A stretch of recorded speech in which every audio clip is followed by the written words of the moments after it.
Everybody, happy holidays. This is Tessa Gurley with Enliven Wellness, and I'm really excited to be here to share with you the top 6 hidden sources of high histamine foods at all your holiday festivity parties. All right, so please comment and subscribe to this channel, and also share this video with your friends and family, because you never know if they have histamine intolerance. A lot of people have it and they don't know about it. So firstly, let's start with what is histamine intolerance. Okay, it's different than mast cell activation, similar but different. Histamine intolerance is simply when people and certain individuals have a difficult time clearing histamine from their body. Histamine is actually a little chemical messenger that activates the immune system when an allergen is present. And that chemical is what releases all of those symptoms that you get, like flushing and sneezing and runny nose and fatigue. You know, when it's really bad allergy season here in Texas, it's mountain cedar season, which is like everyone gets cedar fever, which is like the flu, but it's actually caused by histamine.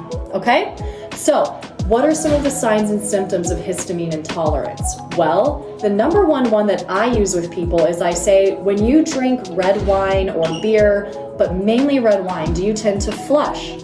Do you get redness in your face? Well, that could be a sign of histamine intolerance, oddly enough. Okay? Other symptoms can possibly include fatigue, anxiety, heart palpitations, brain fog being my main symptom of when I've had too much histamine in my system, is I get a lot of brain fog and I get very fatigued and just can't think clearly. So again, all of these symptoms can be attributed to other conditions, but they could be a sign of histamine intolerance. And I can get into all of that in other videos, and if you need any help with figuring out if you have histamine intolerance, please reach out, we can do a consultation. But for the purposes of this video, I just wanted to give a brief overview just to kind of get us all on the same page. Now, histamine can be in foods, all right, and very high in certain foods, and then eating those foods can provoke a histaminergic response, and it can cause those symptoms to happen. So for all of my sensitive clients, and like the majority of my clients, I do educate them on histamine intolerance because it could be at the root of some of the symptoms that they are having. All right, so let's get right to it. Make sure you watch to the end, because the last one is really going to surprise you. It surprised me, and I was like, oh my gosh, this could answer a lot of questions for myself. So I have to share it with you. All right, number 1 are charcuterie boards. You know those really good boards? Oh my God, I used to love them. They have all those smoked meats and aged cheeses and nuts and dried fruit. Yeah, all of those foods are high in histamine. I know, bummer, right? So you have aged meats, smoked meats, aged cheeses, nuts, and dried fruit. Every single one of those is considered a high histamine food. So avoid the charcuterie board. Instead, I would reach for like a slider, you know, like somebody made a slider or something like that. You can take the bread off. If you're a carnivore or keto, you can just have a little inside of it. I'll make a video about alternatives here, probably coming up soon. But for now, avoid the charcuterie board. All right, now guacamole. Number 2 is guacamole. All right, I again used to love guacamole and avocados. Then I went carnivore and my life improved so much that I was like, I don't need any guacamole. And then I started to realize, oh my gosh, guacamole, right? It's made of avocados, which is super high histamine. Avocados are crazy high in histamine. And what is the main ingredient in guacamole? Avocados. So alas, don't dip in those avocados, and don't dip in salsa either because of the nightshades. So avoid the guacamole so that you don't get a histamine response. Okay, number 3 are smoked salmon and other kinds of shellfish and seafood. In general, seafood is much higher in histamine than other kinds of meats. Strange, right? Okay, so please don't go for the scallops. Don't go for shrimp. Yeah, like shrimp cocktail. Shellfish, seafood, smoked salmon, you know, lox and bagels, anything that's aged or smoked, And unfortunately, seafood-based tends to be higher in histamine than other meat choices. So let's go ahead and maybe not eat that seafood. All right, number 4 is what I used in the beginning. The example I used in the beginning is alcohol. Mainly red wine, wines, beers, fermented alcoholic beverages. If you're going to drink at holiday parties at all, number 1, I would just suggest maybe not drinking because alcohol is super toxic. But if you're going to have a drink, hard liquor, baby, just pour some, have a shot. Really, like take a shot or have an old fashioned.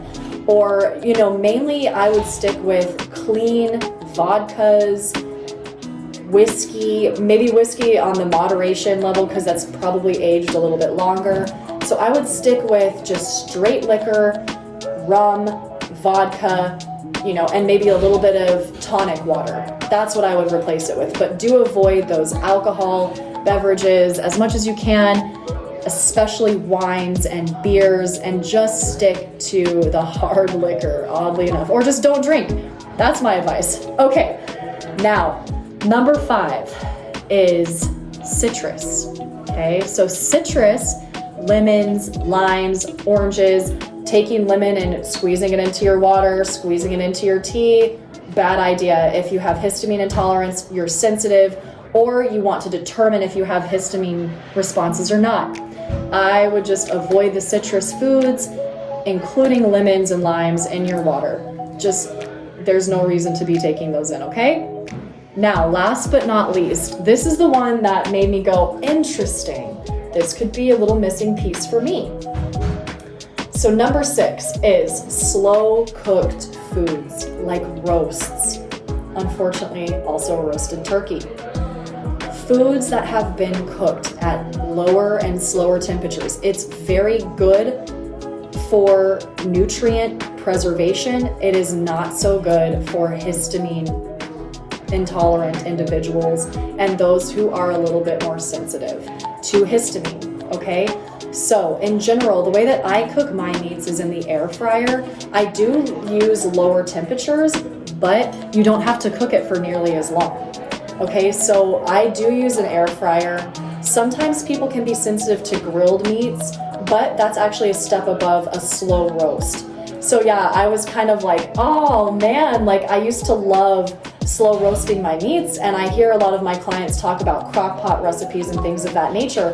But to me, I say, if you have a sensitive system, if you're histamine intolerant and you know it, if you're thinking that you have these remaining symptoms and you're having a lot of brain fog and anxiety and heart palpitations, and possibly look at cutting back on histaminergic foods, high histamine foods. And another one of those, unfortunately, is slow cooked meats and roasts, which are always abundant at holiday parties.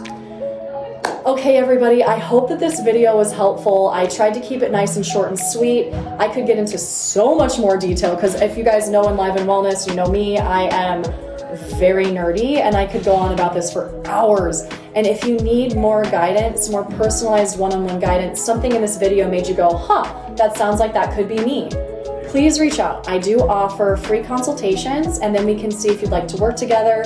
Just email me at enlivenfit@gmail.com and just put in there your name and what's going on with you, and we can schedule a time to get on a call.